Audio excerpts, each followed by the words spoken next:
Eclesiástico, capítulo 15, versículos de 14 a 21. Se a sua Bíblia é a da CNBB, página 809. Outros têm a Bíblia Ave Maria, vão precisar procurar aí um pouquinho, mas é Eclesiástico, capítulo 15, versículos de 14 a 21. Marque esta passagem. Deixa aberta esta passagem no seu colo, porque já já nós vamos pegá-la. Mas antes de lermos esta passagem, nós precisamos nos perguntar para quem ela é. Esta palavra fala com quem? Ela diz o que? Para quem? A quem ela está destinada? E diante desta pergunta, eu quero unir uma outra verdade, que é a seguinte: você, aproveita, olha para o teu irmão sentado do teu lado e diga para ele: você só está aqui porque você é uma pessoa de Deus. Bata sobre o seu peito e diga: eu sou uma pessoa de Deus. E diga para ele: você é uma pessoa de Deus. Aí talvez você possa perguntar assim: como é que você tem coragem de apontar para pessoas que você não conhece e dizer que essa pessoa é de Deus? Como você pode pedir para que eu vire para uma pessoa que está do meu lado e que eu estou conhecendo nesse acampamento, cujo nome eu nem sei ainda, e você me faz dizer que esta pessoa é uma pessoa de Deus? Eu digo isso a você amparado pela certeza que nosso Senhor Jesus Cristo nos deu, quando Ele disse que quem é de Deus ouve a voz de Deus. E só veio para esse acampamento de oração quem ouviu o chamado do Senhor. Verdade ou não é verdade? Você é de Deus. Você é um homem de Deus, você é uma mulher de Deus. E o Espírito Santo está sobre você. E quando nós estamos em Deus, nós queremos descobrir qual é o caminho que Deus tem para nós. E uma coisa é certa: quem busca o Senhor sabe por onde caminhar. Se você busca a Deus, você nunca ficará perdido. E você pode até dizer: mas houve momentos da minha vida em que eu me perdi. E eu vou dizer a você: houve, mas você não ficou perdido. Você se perdeu, mas Deus te encontrou. Você se desviou, mas Ele te trouxe de volta. Porque quem busca o Senhor sabe por onde caminhar. Quem busca a Deus não fica perdido. E esta palavra que está aberta no seu colo, esta Bíblia aberta nas suas mãos, por meio desta palavra revela isso para nós. Veja aí comigo, Eclesiástico capítulo 15, versículos de 14 a 21. Viu aí? Olha lá no versículo 14. Desde o princípio, desde o começo, Deus criou o ser humano, criou você e o entregou às mãos do seu arbítrio, e entregou você às mãos da sua liberdade, do seu julgamento, da sua própria decisão, e o deixou em poder da sua concupiscência. Além disso, o que mais ele fez? Versículo 15: acrescentou-lhe os seus mandamentos e preceitos, e deu a você inteligência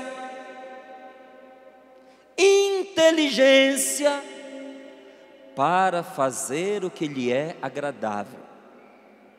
Deus deu a você inteligência para fazer o que é agradável a Ele. E continua dizendo no versículo 16: se quiseres observar os mandamentos, se você obedecer aos mandamentos, eles te guardarão. Se confias em Deus, tu também viverás, porque diante de ti Ele colocou o fogo e a água. Para o que quiseres, tu podes estender a mão. Diante do ser humano estão a vida e a morte, o bem e o mal. Ele receberá aquilo que preferir. A sabedoria do Senhor é imensa. Deus é forte e poderoso e tudo vê continuamente. Os olhos do Senhor estão voltados para os que o temem. Ele conhece todas as obras do ser humano. Não mandou ninguém agir como ímpio, como pecador, e a ninguém deu licença para pecar. Palavra do Senhor. Vamos aplaudir com toda alegria, com toda a fé a palavra de Deus, porque a palavra de Deus é sempre uma verdade que liberta. Como é bom quando a gente está caminhando na ilusão e na mentira e alguém vem e nos avisa. Um dia eu estava aqui no nosso grupo de oração, que é toda segunda-feira à noite, no refeitório, começa às 19h30 com o Santo Terço, às 20 horas começa a oração carismática. Eu estava lá, naquele dia eu não ia pregar, eu não ia conduzir oração, mas eu não ia no grupo só para pregar, nem só para conduzir oração, eu ia para participar. Então quando eu não estava com algum serviço específico, eu ficava lá na porta, recebendo as pessoas, abraçando.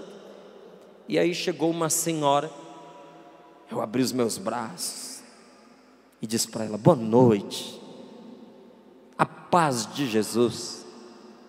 Ela virou para mim e disse assim: boa só se for para você, e não tem paz de Jesus coisa nenhuma não. Inclusive eu quero dizer para você que eu me arrependo do momento em que eu abri a minha vida para Deus. Me arrependo do momento em que eu deixei Jesus entrar na minha vida. Foram as palavras dela, não foram as minhas. Então eu percebi a tristeza misturada com raiva, misturada com revolta. A pessoa estava confusa. Então eu deixei de ficar lá na porta recebendo as pessoas. Chamei-a para um cantinho, pedi para ela se sentar. Eu falei: o que aconteceu para a senhora estar tão revoltada? E ela disse para mim assim: desde que eu comecei a me aproximar de Deus e comecei a rezar, eu descobri que o meu marido há muitos anos me trai. Eu descobri que nós estamos falidos. E acabei de descobrir que carrego no meu corpo há algum tempo uma doença. Desde o momento em que eu deixei Deus entrar na minha vida, uma série de coisas ruins foram aparecendo diante dos meus olhos. E eu ouvia aquelas palavras, sabe, vomitadas com amargura. Mas não me escandalizei não, porque nessa vida a gente vai se acostumando a ver de tudo. E pedi para ela repetir. Falei assim: ela pode repetir? Ela falou: repito. Desde que eu deixei Jesus entrar na minha vida, descobri que meu marido está me traindo, tem um caso há anos, que a gente está falido,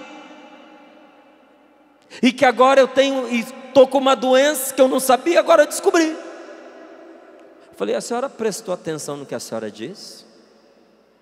A senhora acabou de me dizer de que desde que a senhora abriu o seu coração para Jesus, a senhora descobriu tudo isso que já existia. Não foi quando nosso Senhor Jesus Cristo entrou no seu coração aberto, que a senhora disse que abriu, que o seu marido começou a lhe trair. Ele já traía. Não foi quando a senhora abriu o seu coração que os problemas financeiros começaram. Eles já existiam. E a doença não entrou nessa hora, ela já estava aí. A senhora percebeu isso? Eu vi que ela ficou desconcertada. Falei, a diferença é que antes a senhora já era traída, falida e doente, só que não sabia. O que nosso Senhor Jesus Cristo fez foi iluminar a sua vida. Ele fez como aquela pessoa que vem e acende a luz, porque Ele é a luz. E o que a senhora antes não via, passou a ver. Eu falei, então vamos mudar a perspectiva. Deixa eu lhe perguntar uma coisa. A senhora ficou chateada de descobrir que está sendo traída? Ela falou, muito. E da falência também. E da doença também. Se a senhora pudesse voltar atrás e continuar sendo traída, prejudicada financeiramente e doente, sem saber de tudo isso, o que a senhora preferia? Saber ou não saber?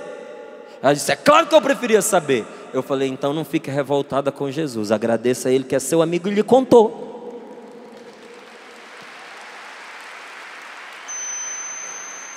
Porque toda transformação na vida da gente tem que partir da verdade. Se uma pessoa não sabe que está doente, como que ela vai se tratar? Se uma pessoa não sabe que está sendo enganada, como que ela vai sentar com a pessoa que a está enganando e chamar essa pessoa à verdade? A responsabilidade de dizer, eu sei que você está mentindo para mim, vamos acabar com essa farsa. A verdade é o ponto de partida para a transformação e para uma vida nova. Quando a gente busca a Deus, olha bem nos meus olhos aqui que eu quero te ver. Quando você se pôs a buscar o Senhor, Deus já se pôs a iluminar o seu caminho. Você nunca mais vai caminhar na mentira, não vai mais. Em nome de nosso Senhor Jesus Cristo, isso acabou na sua vida. No momento em que você busca a Deus, a graça, a bênção, a sabedoria, a saúde passa a visitar você de uma maneira nova. Tem um testemunho que muitas vezes eu já contei aqui. Ele foi um dos que mais me impressionou. É um testemunho simples, mas aconteceu tem uns 16 anos. Eu morava no Rio de Janeiro, era missionário lá pela comunidade Canção Nova, que sempre teve casa no Rio de Janeiro. E um dia vieram duas mulheres, já eram mulheres já. Uma tinha 28 anos, a outra tinha por volta dos 30. A irmã mais velha vinha trazendo a irmã mais nova. E disse para mim, eu trouxe aqui a minha irmã para você, rezar por ela, porque tudo na vida desta mulher dá errado. Ela é inteligente, você vê, é uma moça jovem, bonita, extremamente capacitada, criativa, mas tudo dá errado para ela. Então ela faz cursinho nos simulados, ela é uma das que mais se destaca, está sempre ali nas cabeças, mas é chegar ao concurso, ela fazer a prova, não é que ela reprova, é que ela vai tão mal como se fosse uma analfabeta. É um verdadeiro fracasso, incompreensível para ela e para nós. A vida afetiva da minha irmã é um desastre. A amizade não dá certo para ela, namoro nem pensar. Há muito tempo ela não tem um relacionamento estável. E essas coisas juntas na vida dela a levaram a um nível de tristeza tal que a minha irmã, pela 4ª vez, tentou o suicídio. As 3 primeiras vezes, ela se envenenou com medicamentos, porque nós somos uma família de médicos. Nós somos médicos, eu sou médica. Na minha casa nós temos muitos medicamentos também. E por várias vezes ela deu um jeito de ter acesso à medicação. E as 3 primeiras vezes ela tentou o suicídio se envenenando com remédios. Mas a gente chegava e sempre acudia, sempre conseguia salvá-la. Mas desta vez, essa última vez, ela tentou algo diferente. Aí puxou os braços dela, me mostrou os pulsos ainda cicatrizando. Ela havia cortado os pulsos. E havia sangrado tanto, que por pouco ela não escapava. E aquela irmã dizia: nós já não sabemos o que fazer, porque a gente conversa com ela, ela diz que não quer se matar. Mas chega um momento que ela não aguenta e ela faz uma loucura. Coloquei a minha mão sobre aquela moça, havia mais gente comigo, rezando e intercedendo. E no meio da oração, Deus começou a iluminar a vida dela. Como assim iluminar? Iluminar é você trazer uma verdade que estava escondida. O que é você dar uma luz para uma pessoa? Ela está lá perdida, tentando resolver um problema, e você diz: vai por aqui. Você deu uma luz para ela. Quando na palavra de Deus se diz de trazer a luz, iluminar a vida de alguém, é você pegar algo que estava escondido, secreto, guardado, algo que a pessoa não estava vendo e mostrar para ela. E durante a oração, na oração de cura interior, Deus foi trazendo à tona uma série de situações que estavam guardadas no subconsciente dessa mulher, escondidas, e que eram base de opressão sobre a vida dela. E eu lembro direitinho que chegou uma hora que a oração passou da cura interior para a libertação. Como assim passou da cura interior para a libertação? Na oração Deus foi nos conduzindo a rezar, pedindo que ela fosse liberta de toda a maldição. E aí as palavras foram vindas, maldições que eram proferidas sobre ela pelo próprio pai, desejos de morte, de desgraça. A oração foi tomando esse rumo, sem ninguém ter contado para a gente não. Sabe quando vem a inspiração e você segue? A oração foi acontecendo assim. Essa moça chorava igual uma criança. A gente percebia que aquelas palavras estavam indo fundo na alma dela. Era um momento de graça, era um momento de Deus na vida dela, era um momento de cura, e cura interior dói. Quando você está rezando pela pessoa, pedindo a Deus que cure a sua alma ferida, o seu coração machucado, isso causa dor, porque é tocar em feridas, mas é uma dor que a pessoa sente para ser curada. E quando terminou a oração, a gente percebia que a capela tinha um outro clima. Aquela moça se levantou, a gente se despediu, ela saiu, a irmã mais velha ficou e me impediu de sair pela porta da capela e disse: você vai ficar aqui um pouquinho porque eu preciso conversar com você. Falei: tá bom. Sentei-me com ela, ela disse: como vocês sabiam? A gente sabia o quê? Do meu pai, da maldição. Eu falei: a gente não sabia, a gente seguiu a inspiração da oração. E essa mulher começou a falar: vocês leram a vida da minha irmã, porque o meu pai tem uma rusga, uma briga com ela, e o meu pai odeia a minha irmã, e todos os dias quando eles se encontram, ele deseja que ela morra, e diz mesmo: tomara que você seja atropelada, que uma desgraça lhe aconteça, não quero ver mais essa sua cara, tomara que hoje seja o último dia que você sai dessa casa e não volta mais, tomara que alguém te pegue pelo caminho, estupre você, você vai ter uma doença que não tem cura. E com esse tipo de palavras, ele ia amaldiçoando a própria filha. Amaldiçoar é uma forma de matar. Tanto que interiormente aquela moça estava morrendo. O que foi resposta e salvação de Deus para a vida dela? Ela ter buscado a Deus, ela ter buscado o Senhor. Aquele dia, no momento de oração, ela encontrou da parte de Deus um refúgio, um alívio, uma luz, uma graça, uma força, uma liberdade que ela já não conhecia mais. E eu fui acompanhando aquela moça por mais de 6 meses. E um dia, quando a gente já tinha mais intimidade, eu brincando com ela, virei e perguntei, eu falei: e aí? Nunca mais sentiu vontade de se matar, não? Ela: Deus me livre. Eu falei: mas nem passou pela sua cabeça? Ela falou: Márcio, isso faz parte de um capítulo virado da minha vida.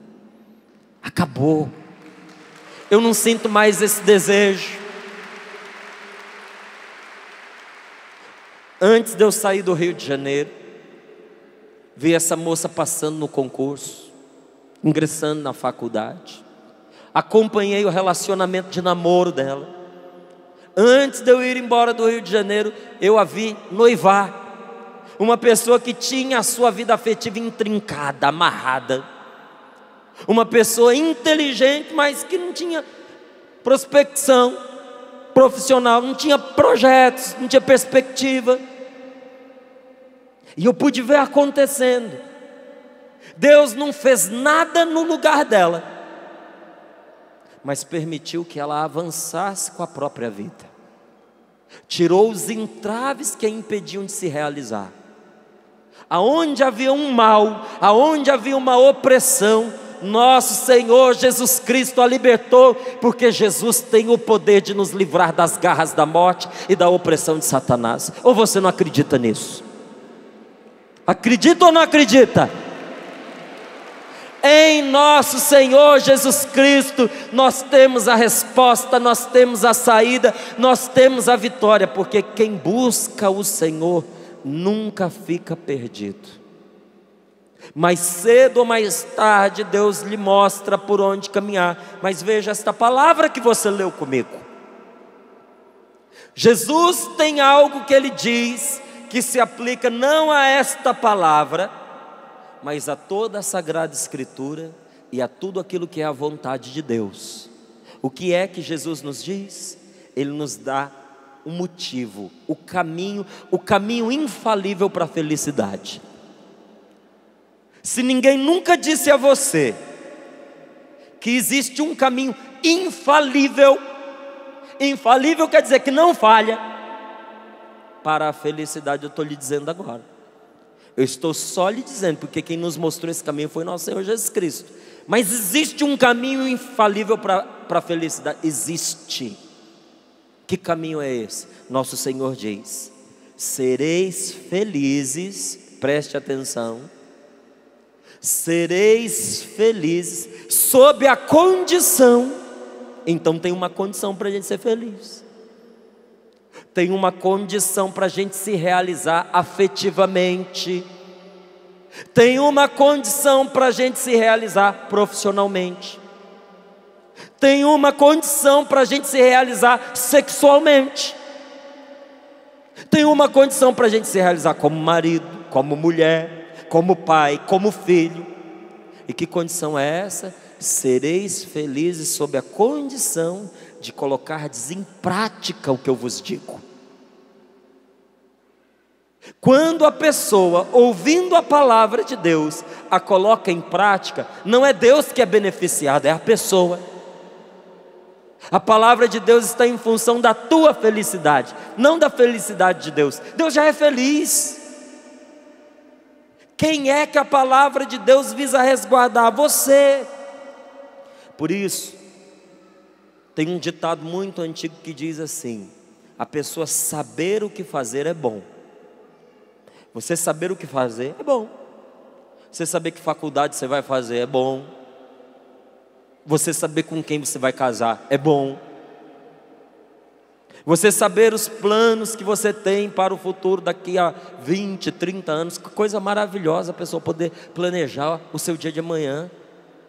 Nós não nos apegamos a esses planejamentos. Mas olha que coisa boa. Uma pessoa que sabe para onde vai. Saber para onde você vai, saber o que fazer é bom. Mas, porém, melhor ainda é você querer fazer. Então veja, saber o que fazer é bom, mas saber o que fazer é o suficiente? Estou te perguntando, você acha que é? Você acha que é suficiente uma pessoa saber que roubar não presta? É suficiente saber? Todo ladrão sabe. Você saber que estupro é errado, todo tarado sabe. Saber o que fazer é bom, mas não basta. Mais importante, melhor do que saber o que fazer, é você querer fazer. Querer fazer o que é certo, querer fazer o que é bom. Mas veja, melhor ainda do que você saber o que fazer, melhor ainda do que você querer fazer, você sabe o que é? É você fazer, meu amigo. Porque não adianta você saber, não adianta você querer se você não faz. E sabe qual é um problema que a gente vive muitas vezes dentro de um grupo de oração, dentro de uma comunidade, dentro de uma paróquia, num encontro grande como esse que nós estamos fazendo? Às vezes a pessoa procura a gente, ela sabe o que fazer, ela quer fazer, mas ela não faz. E aí ela pergunta assim: o que na minha vida está dando errado? Porque eu sou uma pessoa de Deus e a minha vida não acontece. Eu busco ao Senhor, eu sei por onde caminhar, mas tem alguma coisa que não está dando certo. Ué, é claro que não está dando certo, você não faz o que precisa. Não adianta saber, não adianta querer, você precisa fazer. Por isso, nesse encontro de carnaval que nós estamos aqui, a pergunta mais importante, a pergunta que nos deve acompanhar em todo esse encontro, a pergunta que você que veio aqui com o seu namorado, com a sua namorada, com o seu marido, com a sua esposa, com seus filhos, com seus amigos, a pergunta que deve acompanhar você que teve coragem de atravessar estados, de atravessar cidades e veio para cá, para esse acampamento de oração sozinho, porque você sentiu que Deus te chamava para cá. A pergunta que deve acompanhar você é a seguinte: eu estou fazendo a coisa certa? Coloque a mão sobre o seu coração e pergunte a você mesmo: eu estou fazendo a coisa certa? Nessa minha vida, meu Deus, essa minha vida tão curta, eu estou sendo agradável àquele que me criou? Eu estou agindo bem? Olha o que diz a palavra que você leu comigo, capítulo 15, versículo 15, lá no final: Deus te deu inteligência para fazer o que é agradável a Ele. O que é agradável a Deus? Você agir certo. Pergunte para você mesmo: eu estou fazendo a coisa certa? Neste meu relacionamento, eu estou fazendo a coisa certa? Nesse trabalho que toma tanto tempo da minha vida, eu estou fazendo a coisa certa? Vira para o seu companheiro de cadeira, ele não precisa responder, nem você responder não, mas pergunta assim mesmo, sabe? Pergunta para ele: você está fazendo a coisa certa? Gente, nessa nossa vida tão curta, será que a gente está fazendo o que é agradável àquele que por amor nos pôs nesse mundo? Será que eu estou agindo bem? Porque veja, quando eu estou numa situação difícil, quem aqui já passou por alguma situação de verdade difícil na vida? Levanta bem alto sua mão. Olha a sua volta. Quando eu estou numa situação difícil, eu faço o mesmo que você. Você é uma pessoa de Deus. Quando eu estou passando por uma situação difícil, eu peço a Deus que me ajude. Você pede a Deus que te ajude? Sim ou não? Mas veja, é meu dever servir ao Senhor, e não o contrário. E não o dever de Deus me servir. Você concorda comigo ou não? É o meu dever servir a Ele. Eu ainda morava no Rio de Janeiro, só que eu sempre me perdia assim muito nos caminhos, sabe? Pegava o carro, ia pelas estradas, lugar que eu já tinha passado 10 vezes, eu conseguia errar.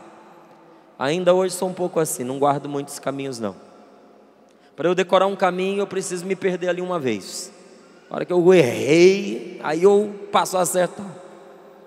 E a gente estava numa região ali no Rio, que não era muito tranquila. E de repente a gente entrou numa rua que a gente não sabia onde é que ia dar. Falei, a melhor coisa é a gente perguntar. Vamos perguntar. Paramos em frente a uma padaria. Eu estava mais ou menos assim do jeito que você está me vendo. Calça jeans, camisa. Não tinha nada que me identificasse como missionário, como católico. Entrei na padaria.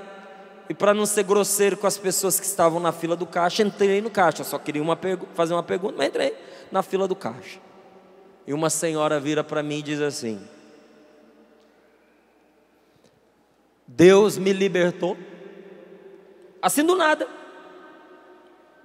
Me cutucou, eu olhei para ela e disse: meu filho, Deus me deu uma libertação, Deus me deu um livramento, e eu me converti. Aí eu falei, é mesmo? Ela falou, é. Ela falou, eu era católica, eu frequentava tal igreja, e fumava igual não sei o quê. E o cigarro estava me envenenando. Um dia eu fui ao médico, o médico disse para mim, dona fulana, ou a senhora para o cigarro, ou a senhora vai morrer.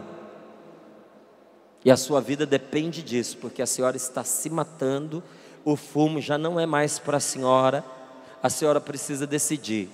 Como essa palavra nos diz, o bem ou o mal, a vida ou a morte, as duas coisas estão diante da senhora. A senhora escolhe se quer fumar e morrer ou se a senhora quer deixar o cigarro e viver. Ela disse, meu filho, quando eu ouvi aquilo, eu entrei em desespero. Eu fui lá naquela igreja que eu participava, eu me ajoelhei diante de Jesus e disse para Ele, se o Senhor me libertar deste vício, eu me converto. Aí eu falei, então? Ela disse, Ele me libertou e eu mudei de igreja. É melhor ouvir isso do que ser surdo, sabe? Eu não esperava por essa. Mas justamente porque eu não esperava, eu também não consegui guardar para mim a resposta que veio na hora. Eu falei sem pensar. Mas do mesmo jeito que ela despejou em cima de mim, eu despejei em cima dela. Eu falei, a senhora é uma traidora. Aí ela me olhou assustada, eu falei, traidora. Porque a senhora foi lá naquela igreja, lá a senhora pediu uma graça, lá a senhora foi atendida e lá a senhora abandonou a sua fé. Ela, não, mais. Eu falei, tem mais. A senhora parou de fumar, não foi porque Deus lhe deu a graça, porque a graça para parar de fumar a senhora sempre teve, porque Deus nunca nega a graça a uma pessoa que quer se libertar de um mal. A senhora se libertou não porque a graça lhe foi dada, mas porque a senhora criou vergonha. No momento em que a senhora decidiu, a graça de Deus que já estava com a senhora para aquele bem, pôde atuar no seu coração. Deus dependia da sua decisão. Aí ela apelou e virou para mim e disse, mas eu abandonei a igreja católica. Porque uma igreja fraca, porque as orações são as orações light, porque agora quando eu rezo, eu digo a Deus que Ele tem que fazer o que eu estou pedindo, e eu bato o pé, e enquanto Ele não faz, eu não cedo. Eu falei, pois é. Falei, então eu vou retirar o que eu disse. Bem fez a senhora que mudou de religião, porque na nossa religião, somos nós que servimos a Deus, e não Ele que nos serve.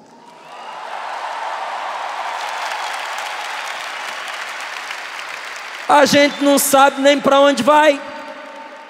Quantas vezes eu e você estivemos perdidos, sem saber por onde ir.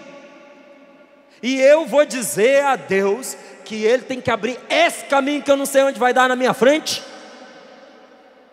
Na nossa vida de cristãos, gente, nós recorremos a Deus e nós pedimos a Ele o que a gente quiser. Você pode pedir a Deus o que você quiser, meu filho.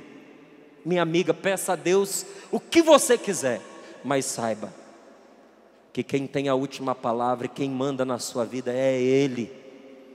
Não sou eu quem mando nele, é Ele que manda em mim. Ou do contrário, não é Ele que é nosso Deus, nós é que somos o Deus dele. Você acha que eu tenho razão ou não? Estou falando besteira? É Deus quem governa a nossa vida. E veja, basta que eu e você nos lembremos disso, para que o fardo da nossa vida fique mais leve. Quando você descobre que existe um Deus amoroso, que pensa em você, que está anos-luz à sua frente, que sabe aonde vai dar o caminho pelo qual Ele está te levando, e que mesmo que você passe por percalços, mesmo que aconteçam situações difíceis, mesmo que você se frustre, mesmo que tenha gente que minta para você, que te engane, que te roube, você sabe que tem alguém que te ama no governo de tudo, e do mesmo jeito que Ele permitiu que você passasse por esse vale tenebroso, Ele vai te levar para a saída. Quem tem essa confiança não esmorece no meio do caminho. Nós temos um Deus que é por nós, mas nós temos um compromisso. Qual é o meu compromisso e o seu compromisso? Nós precisamos cumprir de forma honesta, de uma maneira irrepreensível, a tarefa que nos foi dada, haja o que houver. Por exemplo, uma tarefa que eu tenho hoje. Deus me deu não só a graça, mas Ele me deu a graça, a responsabilidade, a missão de ser pai. Eu tenho 2 filhos, e você vai me desculpar, mas essa missão de ser pai do Rafael e pai do Lucas é só minha, não é sua. Por mais que você queira me ajudar, o pai dele sou eu, não é você. E eu preciso cumprir essa missão que Deus me deu, de forma honesta e irrepreensível, haja o que houver, porque fazer muitas outras coisas, tem gente para fazer no meu lugar, mas ser pai dos meus filhos só eu posso ser. Eu estou dando a você o exemplo de uma situação, de uma missão que eu recebi, que talvez você tenha recebido uma igual, para filhos diferentes, mas igual. Você também é pai, você também tem essa missão.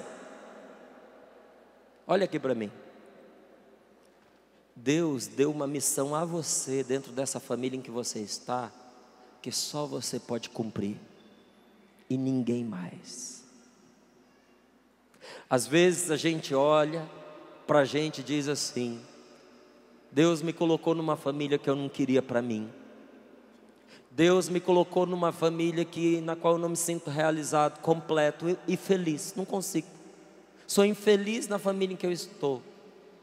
Pensa assim quem olha só para si. Mas você já parou para pensar que Deus colocou você nesta casa, nesta família, para que esta família seja salva por meio de você? Você já parou para pensar que talvez você seja o grande meio que Deus tem para a salvação destas pessoas que convivem com você? Então veja, tem tarefas, tem missões que nos tocam, e que haja o que houver, a gente precisa fazer. Agora, vamos esquecer as obrigações e vamos pensar uma outra coisa. Simplesmente imagine, vira para o teu irmão e diga para ele: pensa nisso que esse rapaz vai falar para você agora. Nós vamos fazer um exercício aqui agora, de abstração. Você vai imaginar uma coisa que talvez você nunca tenha imaginado. Diga para ele amolar a imaginação dele. Fala aí, põe os motores aí para funcionar. Você caprichar. Simplesmente imagine que o objetivo da sua vida, que você estivesse nesse mundo apenas para se realizar, para a sua felicidade, que você está aqui para os prazeres. Imagine que você estivesse nesse mundo para não ser contrariado, para que nada que não batesse com a tua vontade acontecesse na sua vida. Pelo amor de Deus, me diga se a vida assim não parece uma coisa cruel, uma coisa sem sentido. Se você estivesse nesse mundo só para se realizar e para ser feliz, meu amigo, desculpa, eu teria que dizer para você, a sua vida seria um fracasso. Porque quanta coisa difícil você já experimentou nessa vida, é verdade ou não é verdade? Quanta coisa cruel você já experimentou na sua vida e você teve que superar. Então quem pensa que está nessa vida só para gozar, só para se realizar, diminui muito o que a vida de verdade é. É preciso que você assuma o que os grandes sábios, o que os grandes homens, o que as pessoas inteligentes, aqueles que, como diz a palavra de Deus, receberam de Deus uma inteligência, descobriram no coração uma verdade. O que foi que esses homens descobriram? Que o sentido da vida é o de servir aquele que com tanto amor nos pôs neste mundo. É feliz quem se põe diante de Deus. É feliz quem descobriu que a maior alegria é dar do que receber. É feliz a pessoa que não se fecha em si mesma, mas que por amor a Deus ela se coloca a serviço de Deus, e por causa de Deus a serviço dos outros. A vida de uma pessoa assim se transforma numa constante alegria, tão diferente de um outro tipo de vida. Mas que outro tipo de vida? Se eu for falar, você imediatamente vai começar a lembrar de gente assim. Para você lembrar um pouquinho. Quantas pessoas você conhece que se tornaram infelizes porque a vida delas era preocupar-se consigo mesmas? E todas as vezes que você se aproximava delas, era aquela lamúria, era aquela lamentação sem fim. Nada dá certo para mim. O tempo passa e eu não me realizo. Estou velho, estou velha, vou morrer e não fiz nada do que eu queria. Quanta gente você conhece que se tornou infeliz porque se fecharam em seu passado? Quem dá razão ao que eu estou falando, levante a sua mão bem alto para eu ver você. É a vida, minha gente, é a verdade. O que aconteceu com essas pessoas? E quando eu falo dessas pessoas, talvez eu esteja falando de mim, e talvez eu esteja falando de você. Pessoas que se tornaram infelizes porque não conseguiram deixar para trás coisas que não existem mais. O negócio já passou, já morreu, já fedeu, e a pessoa continua vivendo das lembranças, dos restos de um passado que não voltam mais. Estão amarradas às lembranças, estão presas às lembranças, e por isso essas pessoas não conseguem avançar. E tem gente que diz assim: mas Márcio, é uma coisinha do meu passado tão preciosa para mim, não é nenhum mal. Por que eu não posso cultivar dentro de mim essa coisa, essa lembrança? Eu sei que me fere, eu sei que dói dentro de mim, mas foi um momento tão caro, tão precioso da minha vida, essa saudade, essa coisa não realizada. São João da Cruz, ele dizia uma coisa muito importante. São João da Cruz, ele dizia: não importa se o passarinho está amarrado com uma corrente de aço, ou se ele está preso com um barbante, ele nunca vai voar. Existem coisas do seu passado que parecem inocentes, mas que faz você triste, que quando você lembra, os olhos marejam d'água. Tem coisas do seu passado que foram românticas, que foram bonitas, mas que quando você lembra ainda hoje magoam o seu coração. Tem coisas do seu passado que até hoje não deixam você avançar, porque você tem esperança que aquilo que passou volte, e a sua vida vai ficando amarrada. E tem gente que luta e diz assim: eu luto para avançar, e você vê que a pessoa luta mesmo, gente. Tem gente que quando a gente vai rezar pela pessoa, a gente até dá dó, porque a pessoa é uma batalhadeira, ela é uma lutadora, e ela diz: eu faço de tudo para acertar, eu tento de qualquer maneira avançar, eu não sou preguiçoso, eu não paro nas dificuldades, mas a minha vida não deslancha. E você vai ver, a pessoa está falando a verdade, ela é desse jeito mesmo. Por que a vida dela não deslancha? A hora que você começa a ouvir A hora que você começa a entrar na intimidade da pessoa, a gente descobre que o coração dela está amarrado a um fato do qual ela não se liberta. Uma marca, um trauma, uma mágoa, uma tristeza, uma situação de humilhação que ela não deixou passar. E ela, como disse, luta para ir para frente. Só que luta igualzinho. Não sei se você já ouviu aquela história dos dois bêbados que entraram na canoa. Passaram a noite inteira lutando contra o rio, contra a correnteza. Eles tinham ido para uma festa do outro lado do rio, beberam, e quando eles estavam ainda em condições de voltar para casa, um virou para o outro e disse: ô Zé, nós temos que voltar, porque se a gente beber mais um golinho, nós não vamos ter força para remar. Eu disse: então vamos. Entrar no barco, um par de remos para um par de remos para outro, e dá-lhe remar. E os bichões botaram força, porque para atravessar de um lado para o outro era 3 minutos, já tinha meia hora e nada.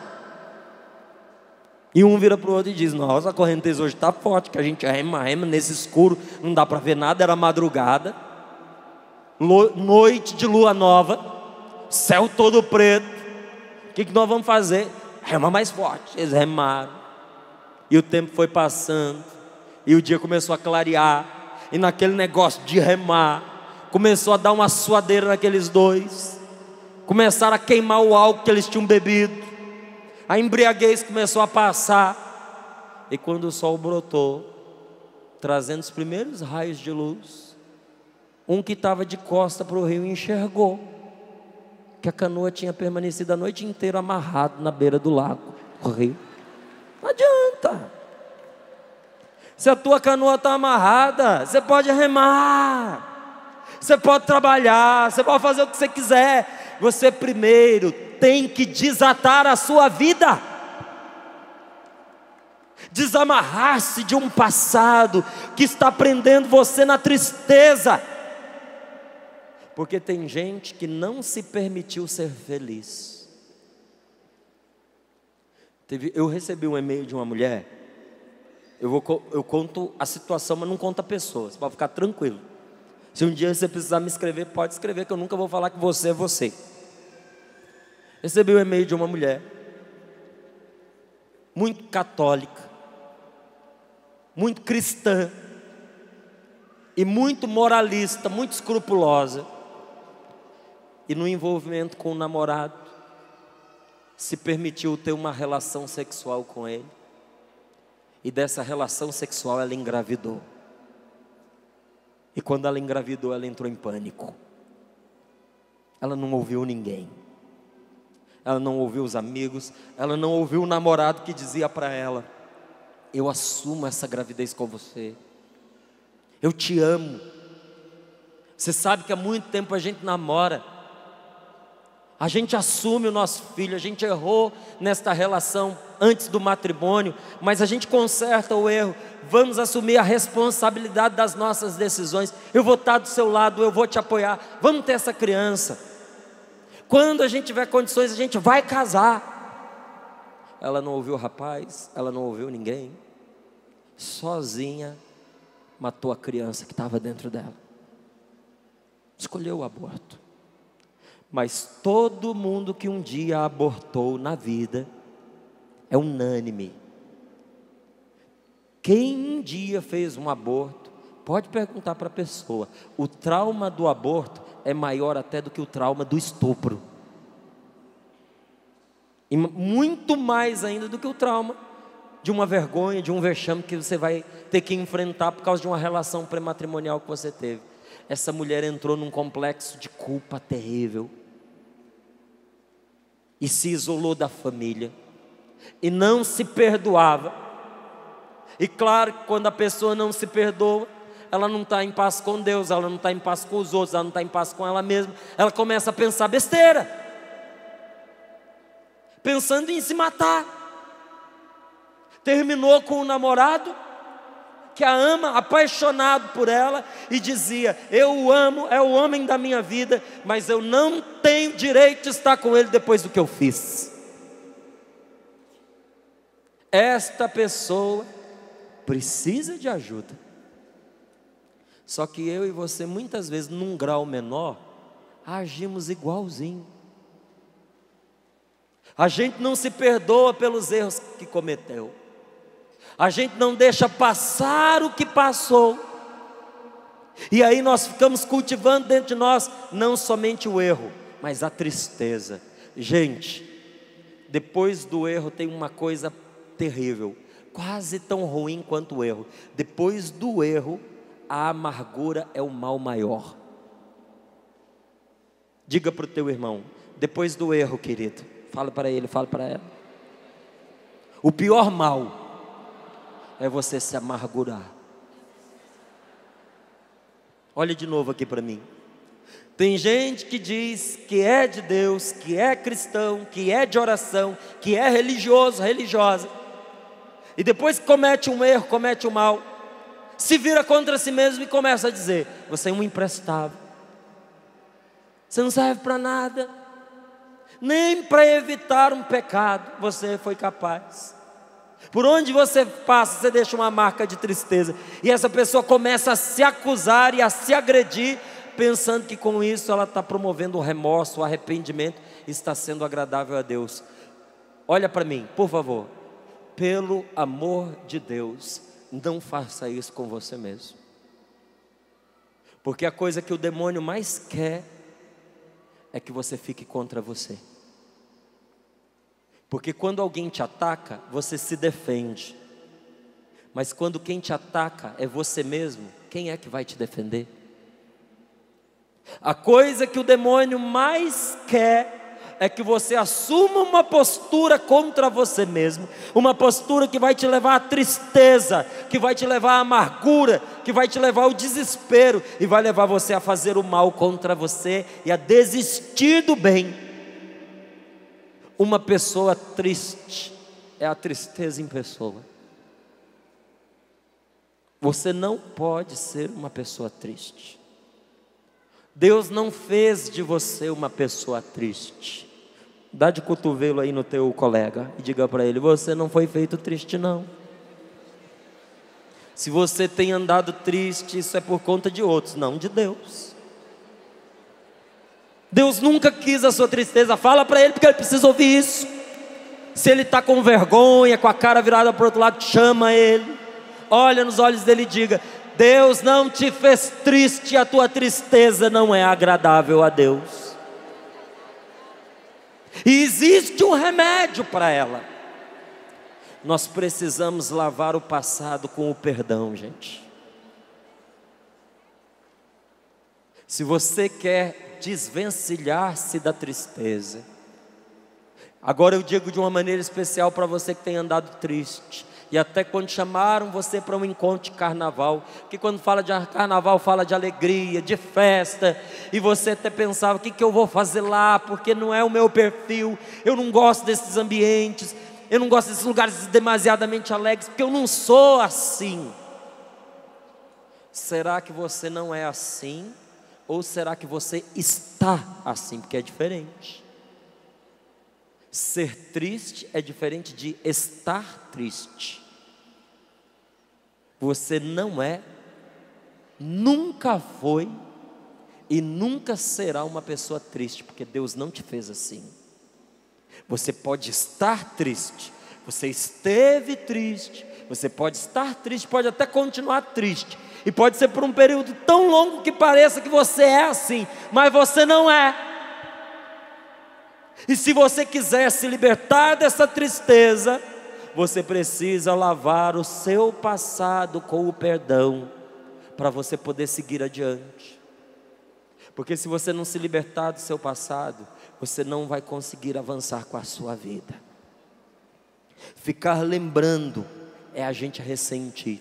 Você já ouviu falar de ressentimento? Quem já ouviu falar de ressentimento, levanta a mão. Você já parou para prestar atenção nesta palavra? O que é ressentir? É você sentir uma outra vez. Ressentir é sentir de novo. Você poderia ressentir todas as alegrias que você teve no passado. Isso não é problema. Mas você já viu como é que a gente é? Aonde que a nossa natureza ferida pelo pecado nos leva? A gente gasta muito pouco tempo lembrando as alegrias do nosso passado, mas a gente não esquece as tristezas que nos marcaram. Verdade ou não é verdade? Verdade ou não é verdade? Ressentir, meu amigo, é você sentir de novo. Ressentir é você sofrer de novo com a dor que já passou, para você alimentar dentro de você as forças de morte, porque a tristeza é uma força de morte. Diz a palavra de Deus que a tristeza mata, e a tristeza nunca vem sozinha. A tristeza vem acompanhada de ódio, a tristeza vem acompanhada de ciúme, de inveja, de sentimentos de vingança. A pessoa que ressente, ela renova dentro dela o que de ruim aconteceu, para ela ter força de fazer o mal. Igual aquela pessoa distraída, que foi agredida, humilhada pela outra, só que ela é distraída. Então ela foi magoada, ela foi ferida, ela foi pisada. Um dia passa a pessoa que fez tudo isso com ela e diz assim: bom dia, fulano. E ela responde: ah, bom dia, tudo bom? Aí assim que a pessoa vai, ela diz: que raiva que eu respondi. Por que que eu fui dizer bom dia para essa pessoa que me fez tanto mal? Ela falou: eu vou me preparar, porque da próxima vez eu vou dizer uns desaforos para ela. E para eu me preparar, deixa eu lembrar o que ela me fez. Ela fez isso, ela fez aquilo, ela merece meu ódio, eu vou me vingar. Ressentir é isso. Uma pessoa ressentida, ela gasta as forças de ser feliz cultivando males dentro dela, cultivando sentimentos de autopiedade, de vingança, de culpa, de ódio. Então por isso agora, antes da gente rezar, deixa eu dizer para você algumas coisinhas. Nós não podemos deixar, talvez essa seja a parte mais importante dessa pregação. Então escute. Você não pode deixar, e eu não posso deixar, e nenhum de nós que estamos aqui podemos deixar que a paixão que nós vivemos no passado nos impeça de abrir o coração a um novo amor.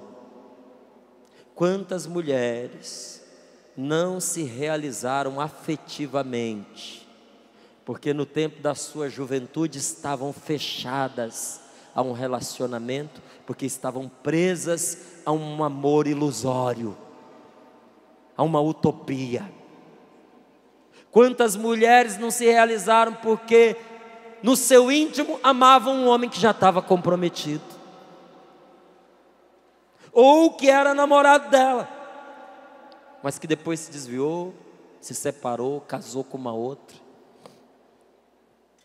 Quantos homens casaram com uma mulher, mas o seu coração preso a uma outra que nem liga para ele, que foi viver a vida dela, que já tem marido, que já tem filho.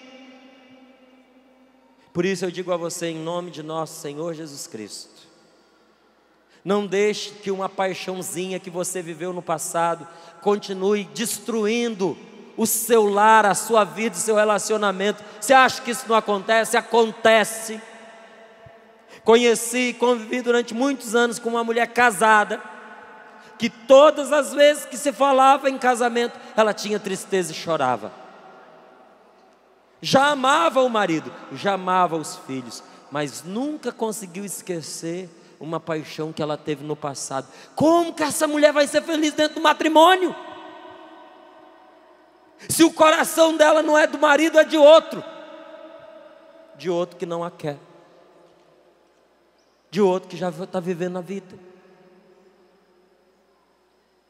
Mas não só uma paixão. Eu e você não podemos deixar que a traição nos torne desconfiados de todas as pessoas. Pergunta para o seu amigo que está sentado do seu lado. Eu não estou falando de só traição no matrimônio, não. Estou falando de amizade que trai, de colega que traiu sua confiança, também de marido, mulher, de namorado. Pergunta para essa pessoa sentada do seu lado: alguma vez na sua vida você já experimentou a dor de uma traição? Pergunta. Já? Você já foi enganado, passado para trás? Já foi? Pergunta para ele. Pergunta para ele o que ele sentiu. Pergunta para ele assim: você gostou? Se ele disser que gostou, você já dá uma espetada na costela dele para ele acordar para a vida. Quem que vai gostar de ser traído? Agora veja, eu ouço muito por aí, porque a gente ouve muitas pessoas. Não é difícil a gente encontrar uma mulher que diga, ou a gente encontrar na boca de muitas mulheres a seguinte frase: nesse mundo não tem nenhum homem que preste. Minha querida, eu vou te dizer, você está enganada. Eu tenho essa boa notícia para te dar: você está felizmente enganada, porque existem muitos homens bons, determinados a serem santos, que desejam para si uma única mulher, a quem ele vai amar pelo resto da sua vida. Tem homem que está aqui nesse acampamento de oração buscando fidelidade, ser fiel, ser um bom esposo, ser um bom pai, e isso custa muito, mas ele está disposto. Eu sei que muitas mulheres experimentaram a dor da sem-vergonhice, da traição de um homem, mas não é porque muitos fizeram que todos são assim. Nós precisamos tirar isso do nosso vocabulário, porque nem todos os homens são iguais, como nem todas as mulheres são iguais.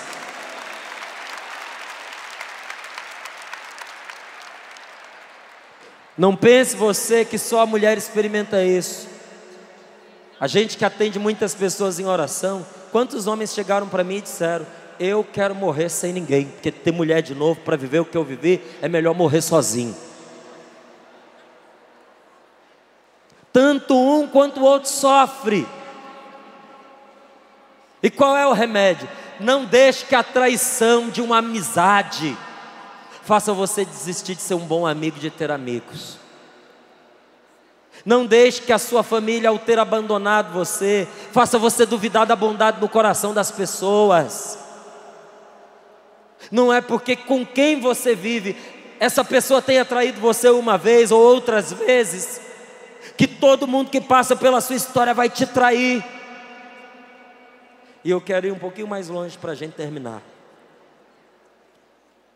Por favor, não deixe que a morte da pessoa que você amou torne você uma pessoa amargurada, porque nesta vida todos nós vamos morrer. Diga: eu vou morrer. Faça a pessoa que está do teu lado olhar para você, porque ela não gosta de ouvir isso de jeito nenhum, mas ela precisa ouvir. Diga para ela: você vai morrer. Espero não que hoje, mas que você vai morrer, você vai.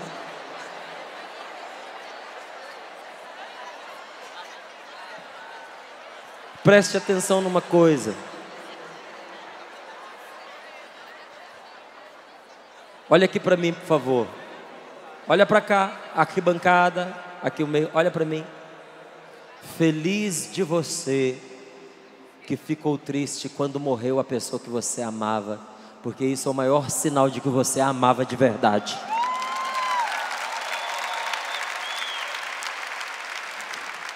Um casal de pais entrou em contato comigo dizendo: eu preciso que você reze por mim pela perda do meu filhinho que morreu afogado. E eu mandei para eles um bilhetinho. É momento de sofrer a dor, porque pediram socorro porque a dor não passava. É muito recente, aconteceu agora. Você tem direito de sofrer pela pessoa que partiu. Mas veja, Esse sofrimento não pode tirar você dos outros que ficaram. Tem gente que ama demais você, e a pessoa que morreu não pode levar o seu coração embora junto com ela. Outros filhos ficaram, outros amigos ficaram. E se essa pessoa não morresse antes de você, você teria morrido antes dela. E se você não amargasse essa tristeza pela perda dela, ela ia amargar a tristeza pela sua perda. Mas a melhor coisa de tudo isso é que um dia você vai poder reencontrar essa pessoa, você vai poder abraçá-la, vocês vão chorar juntos, não de tristeza, de saudade, e vão poder se alegrar e contar histórias, e vão poder relembrar de como Deus o sustentou naqueles momentos que você teve que enfrentar sem ele, sem ela, mas que você superou, sobreviveu. As coisas difíceis da nossa história não podem se tornar amarras que nos prendem no passado, gente, mas tem que ser força que põe a gente para frente, que nos impulsionam. Afinal de contas, você sobreviveu ou não sobreviveu ao que passou? Sobreviveu ou não sobreviveu? A maior prova que você sobreviveu é que você está aqui. Diga para o teu irmão mais uma vez: o fato de você estar aqui é a maior prova de que você venceu. E essa vitória vai se completar agora, pela graça que Deus vai dar ao seu coração. Porque quem busca o Senhor sabe por onde caminhar. Diga para ele: Deus acabou de te mostrar um caminho. Você aceita caminhar por ele? Então diga para o seu irmão: então fica de pé para você rezar comigo. Ajude-o a se levantar.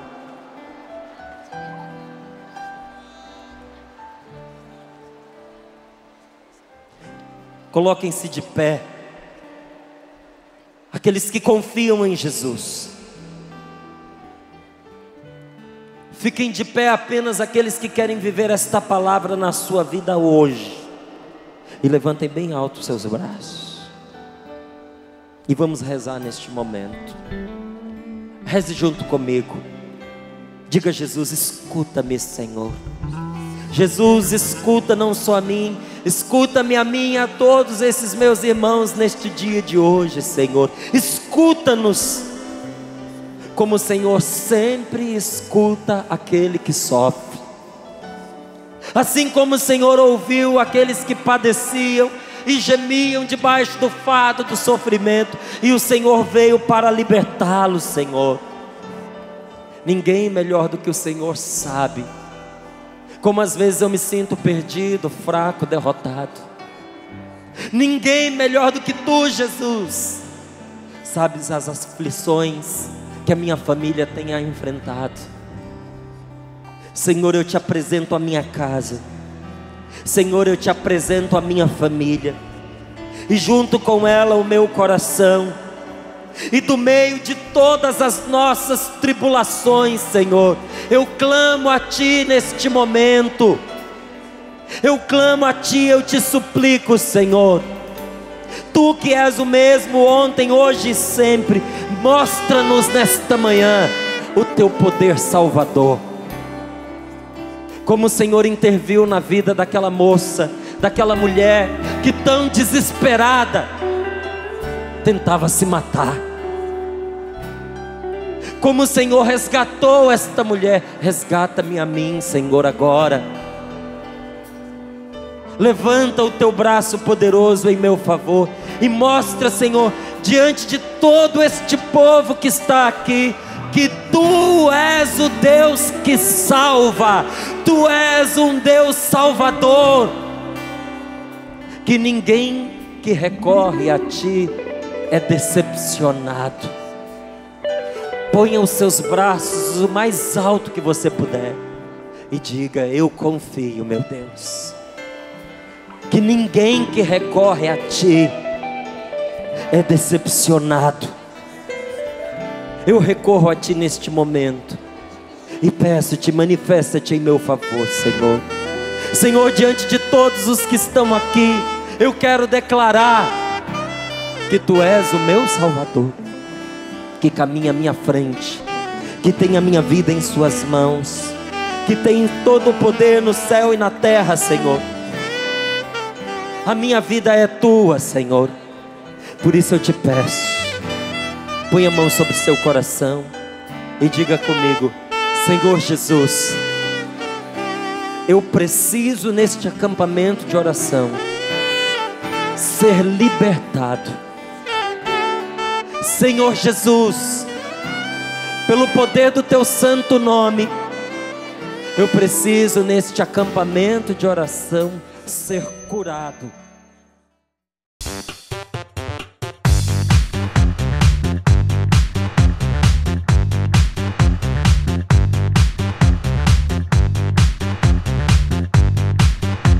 CançãoNovaPlay.com. Assine já!